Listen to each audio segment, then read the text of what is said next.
Nothing will crush a real estate investor's spirit like landlord stress.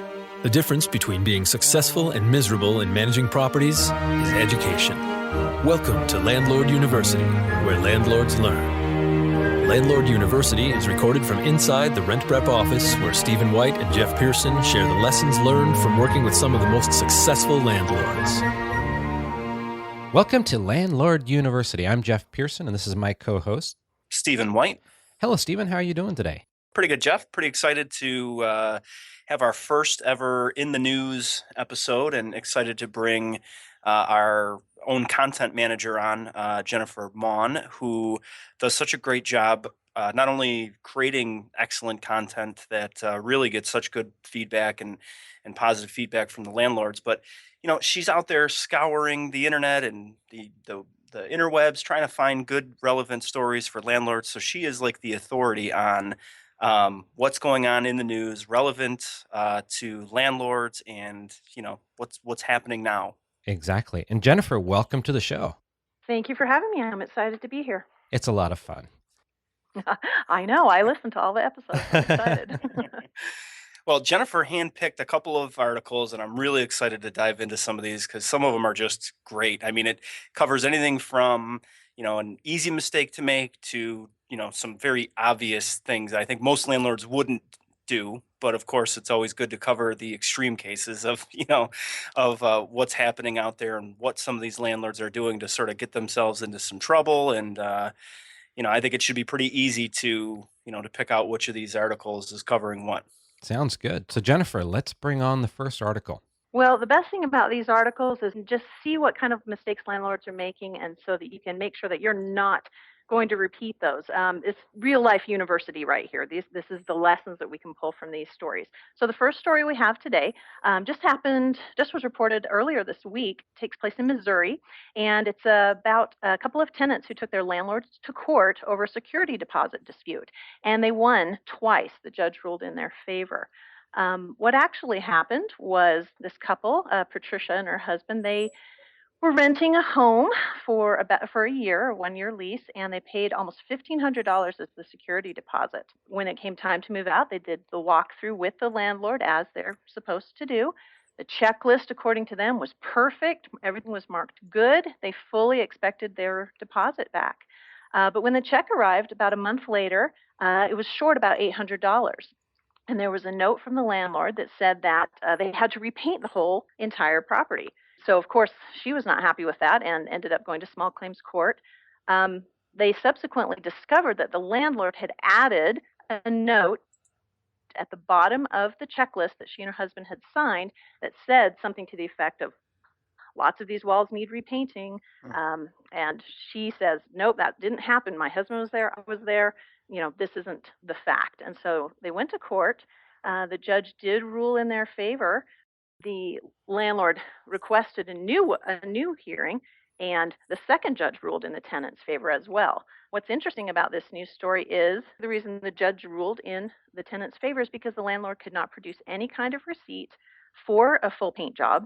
There was no evidence that they had done painting, and there was no evidence that it was two people's word basically against one. One of the things in the news story that the tenant did say was that she wished she had taken photos and wished she had requested a copy of the checklist. When they left the property with fond farewell from the landlord, they didn't have either of those pieces of evidence. So a good lesson to learn for both landlords and tenants is cover your tracks, get the evidence. Even though she thought they left on good terms, the landlord suddenly decided to withhold that part of the security deposit. Yeah. So what do you think?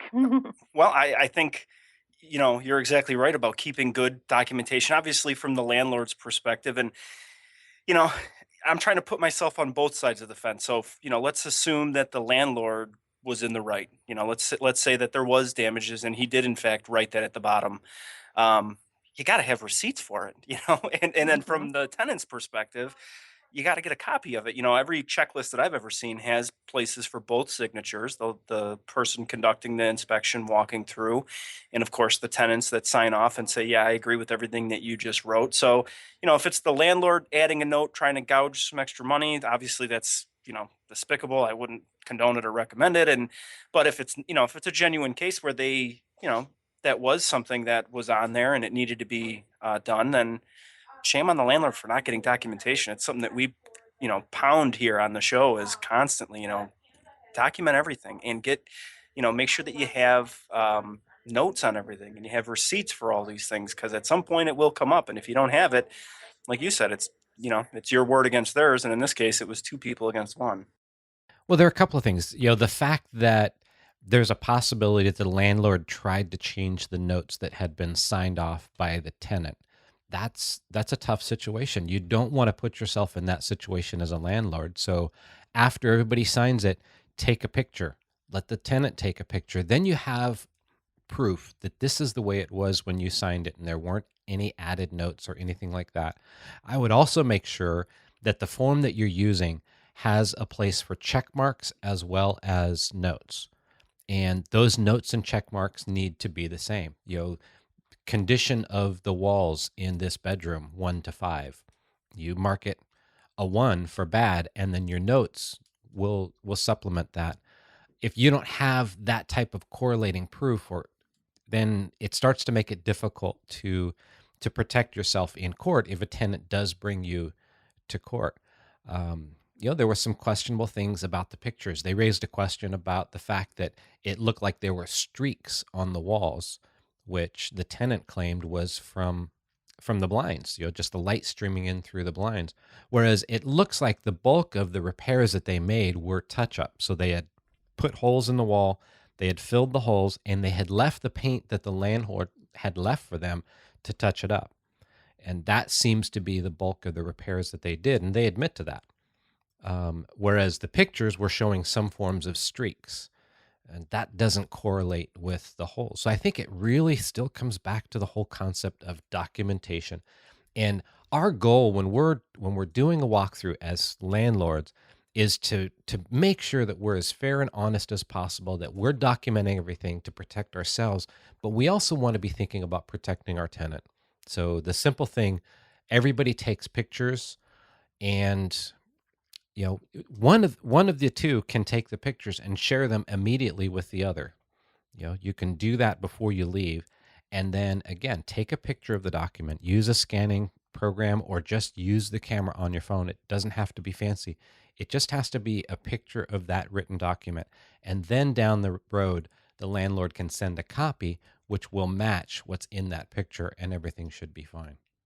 Yeah. And, the last thing that I would say that I pulled from this is just drawing from my own experience in the collection world and working on rental collections and dealing with these situations where I've seen landlords that try to inflate damages or especially in cases where they feel like they've been wrong. It doesn't seem like that this is the case, but I've seen before where a landlord feels that they've been wronged because maybe the person left the lease early or abandoned the property, and they just want to get that a little additional or dig them even more or inflate it so that it becomes more important type of a thing. And it never works. It never works out. I've never seen it go to the landlord's favor. I mean, at some point it's going to come down to what evidence do you have? What proof do you have? And just like in this case, if there was a lack of the evidence or proof, then, it's definitely going to go in the tenant's favor every time. There was also one point in this article that said that the landlord came through and did a second inspection after the inspection that was done jointly with the landlord and the tenant. Hmm. And that doesn't make any sense at all. No. When it comes to the security deposit and the tenant, your inspection is that inspection that you do with them present. And once that inspection's done, you can't find anything new to charge them with. I mean, you're essentially on the hook, Yeah. and yeah, from a legal standpoint, you might be able to prove out that there was something that you missed and you could show that. But in my opinion, if you don't find it with them there, you have to eat it. It's your Yeah. responsibility at that point, and you might as well just suck it up, treat them with respect, and give them the refund, the security refund, based on the inspection that you did together, and then just move on. Use that as lesson learned, but never go back and try to change the damages that you find in that situation. One thing that's really important for landlords to take away from this story as well is that every state has different security deposit laws. Some states actually do require that if you withhold anything, you have to provide receipts.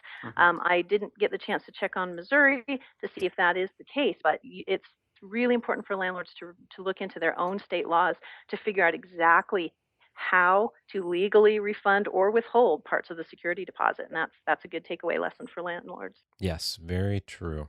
All right, Jennifer, what have we got for our next topic?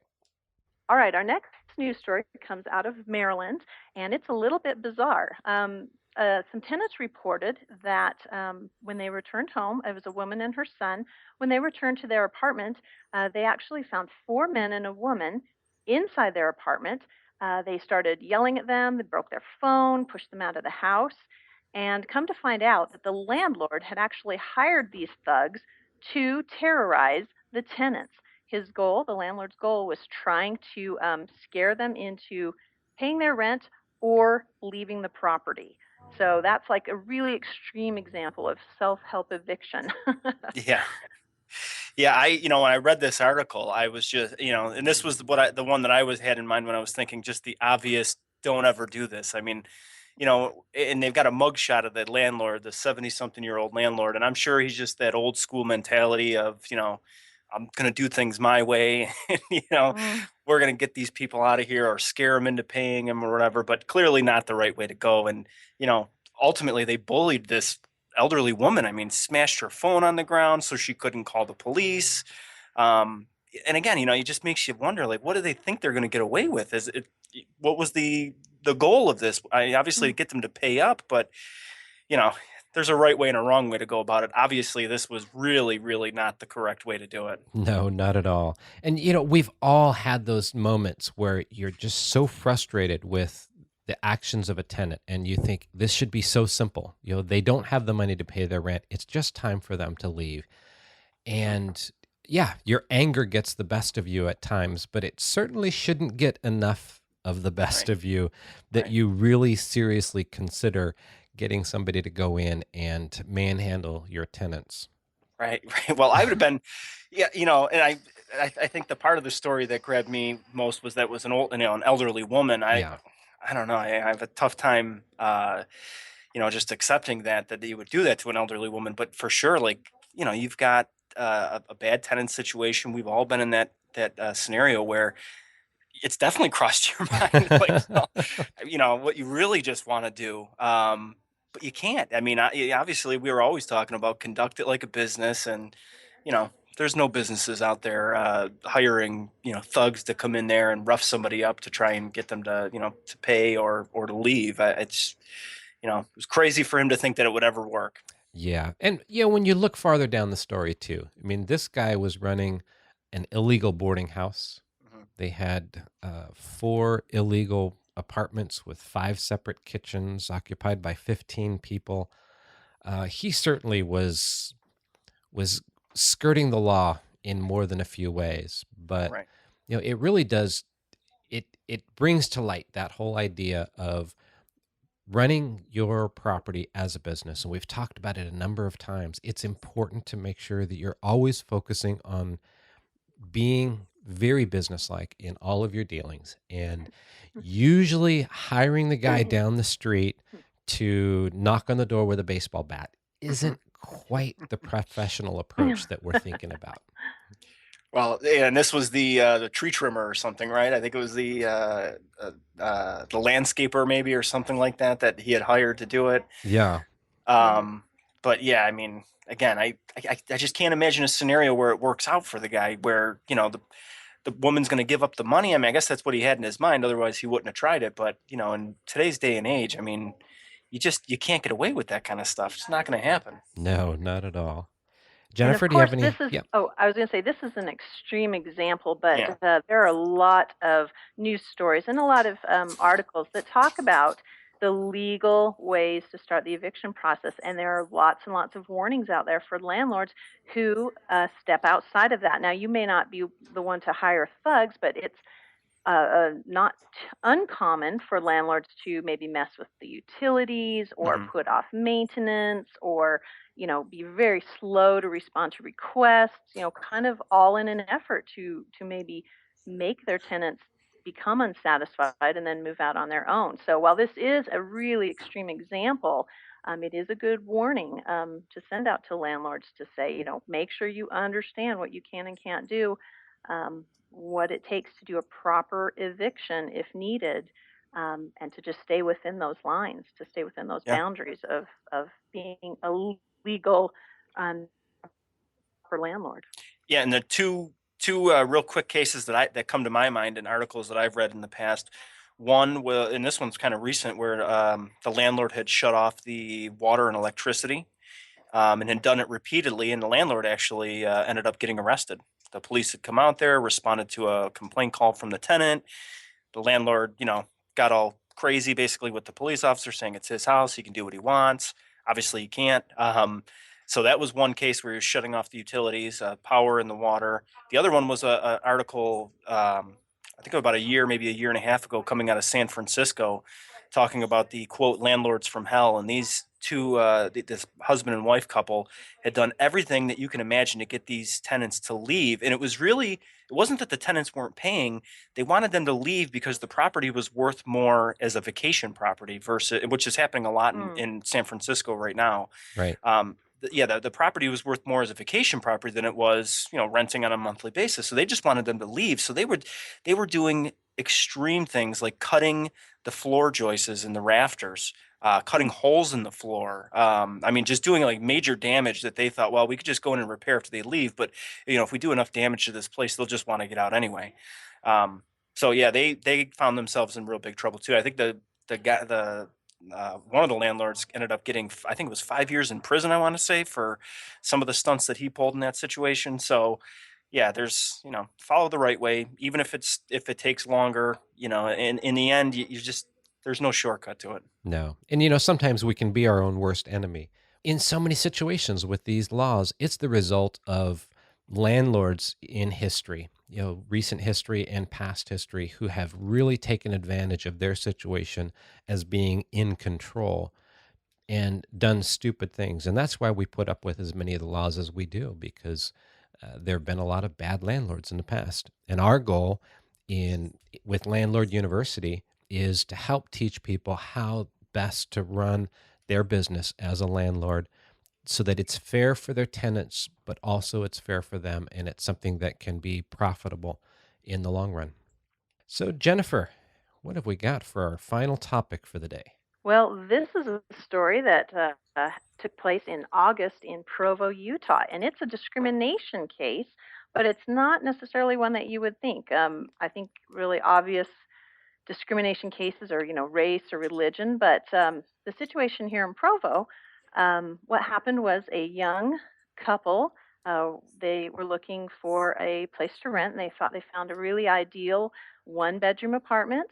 They fell in love with it. It was great, perfectly located. And as they were talking with the landlord about signing a lease and moving in and all of that, she mentioned that she was pregnant and was expecting a baby in December. And at that point, the conversation basically ceased. And the landlord said there's nothing that they could do to go further, that the apartments were only for married couples or single people, no children allowed.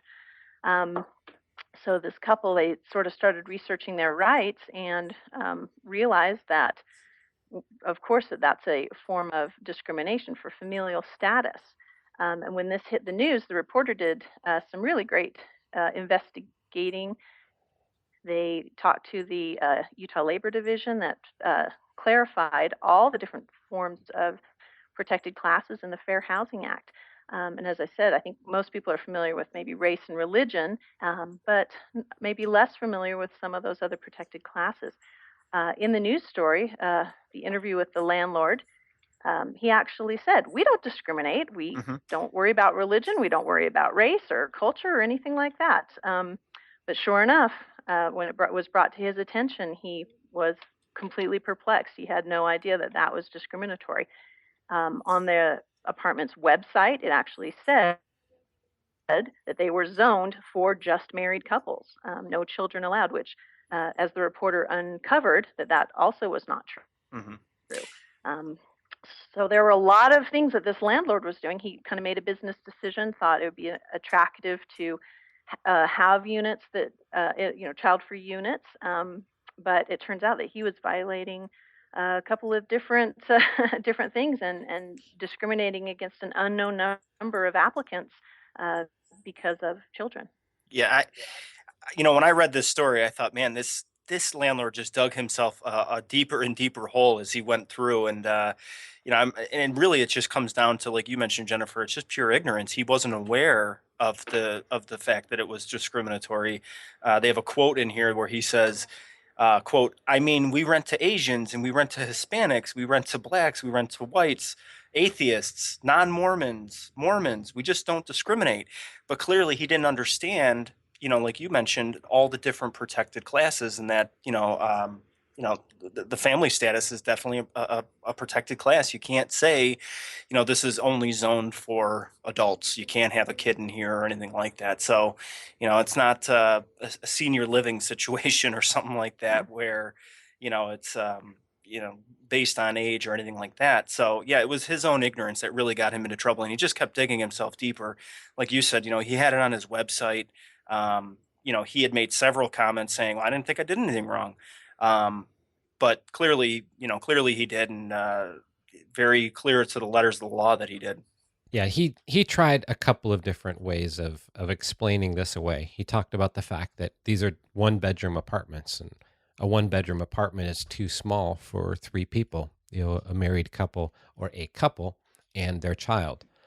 And and that brings up something else, because he talked about married couples or single people. And that wasn't really addressed in this, but I wonder if he also discriminated against people who weren't married. Yeah, well, just making that distinction and separating them, between there too. Yeah, he could have landed himself in trouble just on that too. Yeah, he said market research had told him that Provo needed nicer single bedroom apartments to serve professionals and young married couples. Mhm. So I'll bet there was a whole nother level of discrimination that was going on there that wasn't even brought up in this. Yeah, and it's again, yeah, I can understand from the point of the landlord. And when we had done that episode with Mike Simmons from Just Start Real Estate, that was one of the screening factors that played into his decision. If you remember right, Jeff, was the number of occupants in that house, and he thought it was going to be too many people. I don't remember the exact number. It might have been like 5 people in a 2-bedroom or something like that. Yes. Which there is some validity to that. Sure. Then you're going towards quality of life. Yeah. It's the fact that you have such a large number of people in a small place, and there has to be some level there. And I would assume that you're within your legal rights, but it never hurts to always check with your attorney. But if you have a 2-bedroom apartment and there are 10 people that want to live there, at what point can you say that's too much? Right. And if it's 5 people, are you within your rights to rent to somebody that a family that has, let's say, 6 or 5, and you choose 5 because that number seems more appropriate for the size? You're not discriminating because they have kids, because let's assume this is a family with either 3 children or 4 children. If you choose 3 instead of 4, are you discriminating? I don't think so from a legal standpoint. No, and ultimately the landlord has has to choose what they feel is going to be the best fit for their property. And I think in Mike's case, that's exactly what he was doing. He Yes. wasn't saying you need not apply because you've got 5 kids or whatever the case was. He was comparing it and in making his best decision based on the background check and what he thought was going to be the best fit for the property as well. And so yeah, I think you're right. There are definitely limitations to it. Doesn't never hurts to double check. Clearly, in this case, this would have behooved this landlord to double check his local laws and be sure that he wasn't doing anything outside of the law, which he obviously was. Exactly. So, unfortunately, there's really no leniency for ignorance when it comes to this kind of stuff. You can't plead ignorance and say, I didn't know, give me a second chance here. It doesn't usually go like that. And unfortunately, I think, landlords are often, targets to try and make an example, and so in Yes. case something like this, I mean, the news picks it up and they're going to eat it up. They're going to, they're just like they did an excellent job, like Jennifer mentioned, of researching it and finding the law and, painting a very clear picture that this landlord was not in the right. That's right. And yeah, we can be our own worst enemies by doing stupid things. And Mhm. the best thing is to be as educated as you possibly can. And again, always focus on running this as your business, be as professional as possible. Well, Jennifer, these were 3 great stories. Do you have any parting thoughts on that story? I would just encourage landlords you can never learn too much. Just when you think you know it all, there's always going to be something out there, a situation or a news story that you can glean some more wisdom from. It's always better to be prepared and be educated than to learn the hard way and end up on your evening news. Yeah, very true. That's Avoiding the evening news is a good thing. Right, right. Yeah, and then and if you're the type of landlord that just doesn't have the time or doesn't think it's worth looking into these things or whatever, do yourself a favor and hire a property management company or somebody that does know the laws and can manage that aspect of it for you, so that you don't have to bother yourself with learning and reading, any of those things, which I think most landlords are interested in protecting themselves. But like I said, there's no forgiveness for ignorance. They're gonna fine you, which in this case, this guy, I don't think they mentioned what the fine was. I'm sure he did get fined. Yeah, I would think so. All right. Well, Jennifer and Stephen, thank you very much. I look forward to talking with you next week and digging into the news a little bit more. Thank you. Yeah, thanks, Jeff. Thanks, Jennifer. Thanks for listening to Landlord University, and remember to visit rentprep.com/landlordu to see show notes and access free resources like forms and guides. And be sure to check out Jeff Pearson hosting his own hit podcast at thementorimpact.com.